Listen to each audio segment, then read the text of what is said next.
মঞ্চে উপস্থিত সম্মানিত নেতৃবৃন্দ এবং আমার সামনে উপস্থিত লক্ষ্মীপুরের বিশিষ্ট ব্যক্তিবর্গ, সুধীমণ্ডলী, সাংবাদিকবৃন্দ এবং জেলা পরিষদের কর্মকর্তাবৃন্দ, সকলকে আমি আন্তরিকভাবে মোবারকবাদ জানাই এবং ধন্যবাদ জানাই। নবনিযুক্ত প্রশাসক তিনি শাহাবুদ্দিন সাবু আমাদের এই পৌরসভার একসময় মেয়র ছিলেন, জেলা বিএনপির সদস্য সচিব হিসাবে দীর্ঘদিন এই জেলার দায়িত্ব পরিচালনা করছেন। আমাদের মাননীয় প্রধানমন্ত্রী জনাব তারেক রহমান সাহেব তার ত্যাগ, তার শ্রম এবং দীর্ঘদিন আন্দোলন সংগ্রামে তার যে যথেষ্ট অবদান ছিল, সকল দিক বিবেচনা করে তাকে আজকে এই প্রশাসকের দায়িত্ব দিয়েছেন। আমি তাকে আন্তরিকভাবে মোবারকবাদ জানাই, ধন্যবাদ জানাই এবং সংগ্রামী শুভেচ্ছা এবং অভিনন্দন জানাই। আমাদের এখানে যারা উপস্থিত রয়েছেন এই মঞ্চে এবং আমার সামনেও যারা উপস্থিত রয়েছেন, এই লক্ষ্মীপুর পৌরসভা এবং লক্ষ্মীপুর জেলা সম্পর্কে আমরা মোটামুটি সবকিছু আমাদের জানা রয়েছে। বরাবরই এই জেলার যে কোনো উন্নয়নের ব্যাপারে এখানে উপস্থিত সবাই আমরা সবসময় সোচ্চার ছিলাম। বিগত বছরগুলোতে আমরা অনেকভাবে বঞ্চিত হয়েছি, অবহেলার শিকার হয়েছি, যার কারণে দীর্ঘ 17 বছর কম নয় আমরা এই জেলার উন্নয়ন থেকে অনেক পিছিয়ে পড়েছি। বিগত দিনগুলোতে আমাদেরকে এত বেশি আন্দোলন করতে হয়েছে, সবাই মিলে আজকে আমরা একটা সুন্দর পরিবেশ পেয়েছি এবং এই সুন্দর পরিবেশ পাওয়ার পিছনে আমাদের এই জেলার অনেক সাধারণ মানুষ, নেতা কর্মী, অনেকের ত্যাগ, শ্রম, গান ছিল প্রচুর এবং আপনাদের সহযোগিতা, পরামর্শে, আন্দোলন সংগ্রামের মাধ্যমে আমরা একটা স্বাভাবিক জীবন পেয়েছি এবং সুন্দর পরিবেশ পেয়েছি। এই সময়টা, এই সুযোগটা আমরা কাজে লাগাতে চাই। আমার একটা মিটিং আছে 12টার সময়, সেটা হলো এই যে সদর হাসপাতালের উন্নয়ন সংক্রান্ত। এটা আমাদের দীর্ঘদিনের দাবি যে সদর হাসপাতাল আমরা কিভাবে সবার জন্য চিকিৎসা, সবার জন্য স্বাস্থ্য নিশ্চিত করতে পারবো, সেই জন্য সেই মিটিংটা আজকে আমাদের জন্য খুব গুরুত্বপূর্ণ। এমন একটা সময় আমরা দায়িত্বটা গ্রহণ করেছি যেখানে প্রচুর শ্রম, প্রচুর কষ্ট আমাদেরকে করতে হচ্ছে এবং সবার সহযোগিতা প্রয়োজন হচ্ছে। আমি সবার সহযোগিতা আন্তরিকভাবে কামনা করছি এবং এই সুযোগটা আমরা কাজে লাগাতে চাই সবার আন্তরিকতার মধ্য দিয়ে। বিশেষ করে শাহাবুদ্দিন সাবু তিনি জেলা পরিষদের দায়িত্বটুকু পাওয়ার পর আমাদের কাজ করার ক্ষেত্রটা বেড়ে গিয়েছে।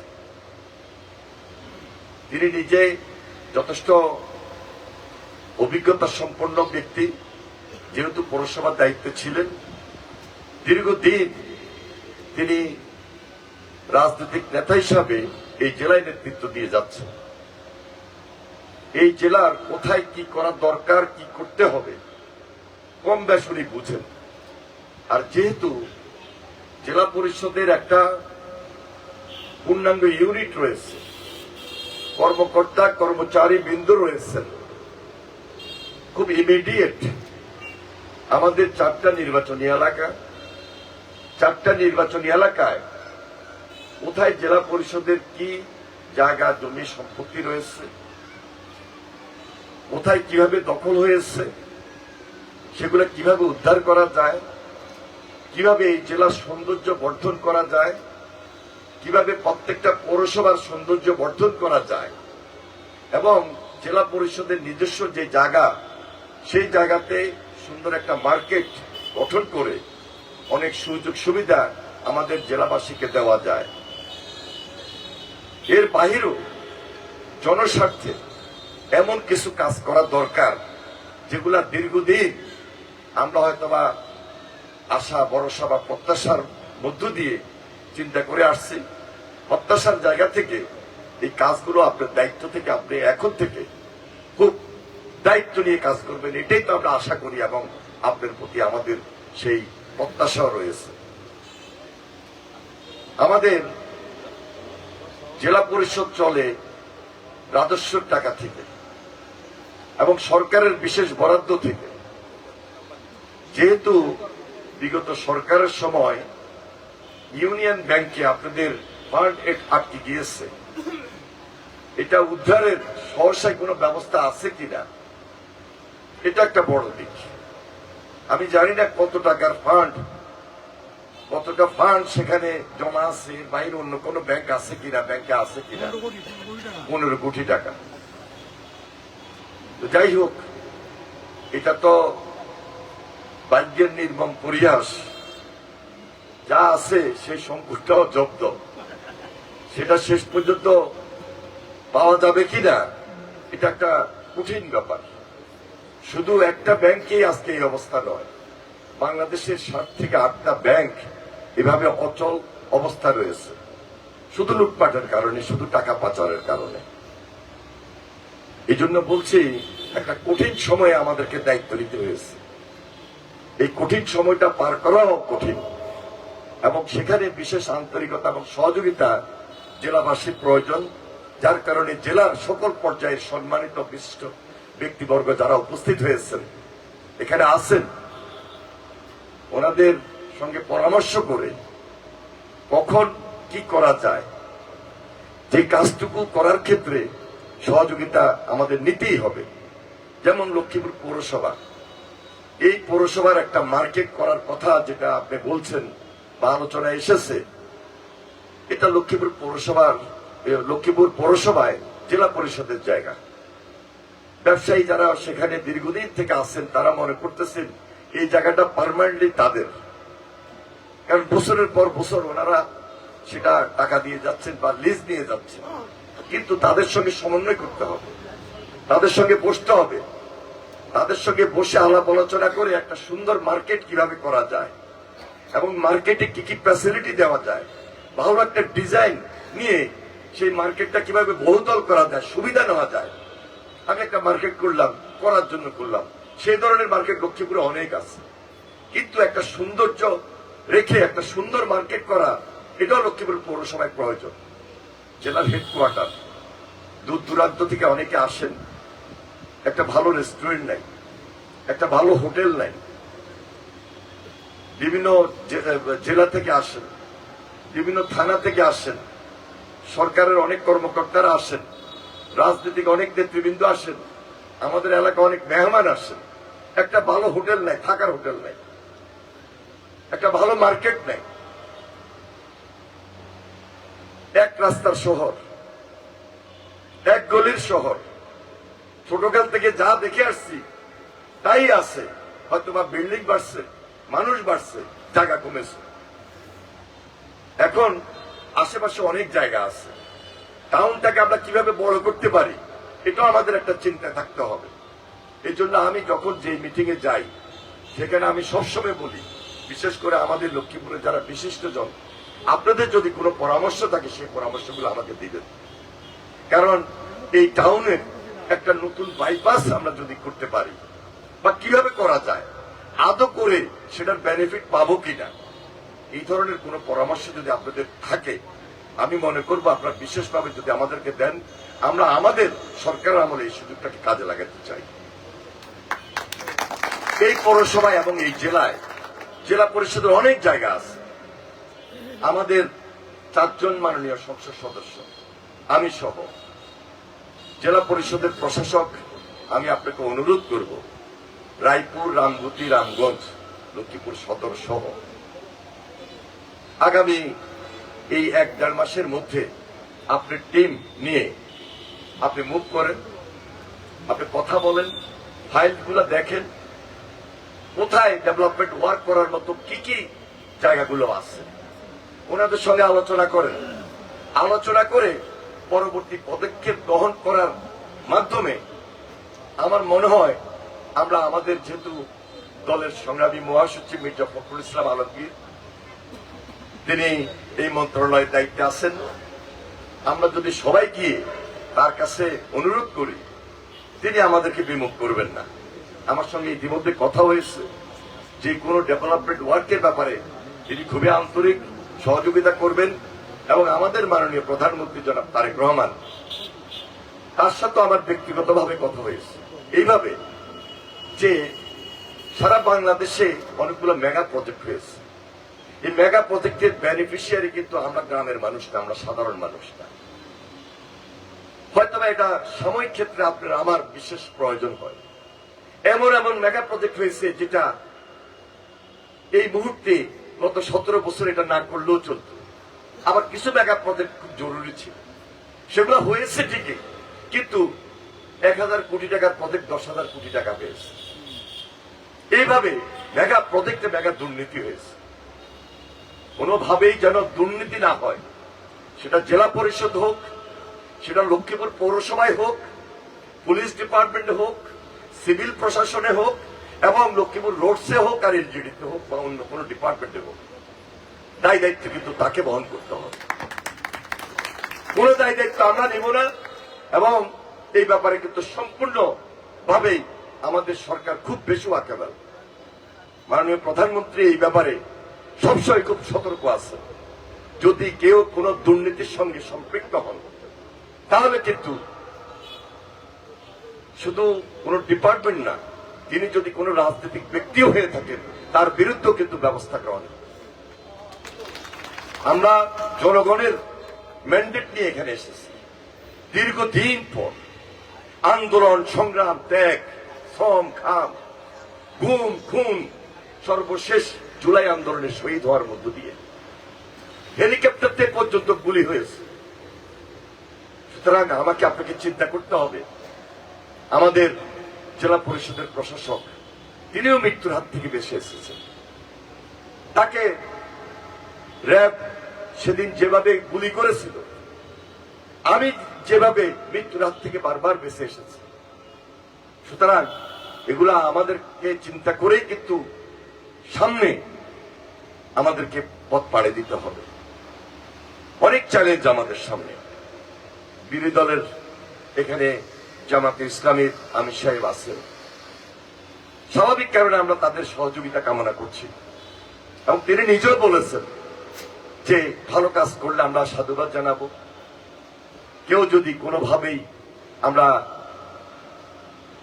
ভালো কাজ না করি তিনি সেখানে সমালোচনা করবেন, বাধা দিবেন, আপত্তি জানাবেন, এটাই তো স্বাভাবিক।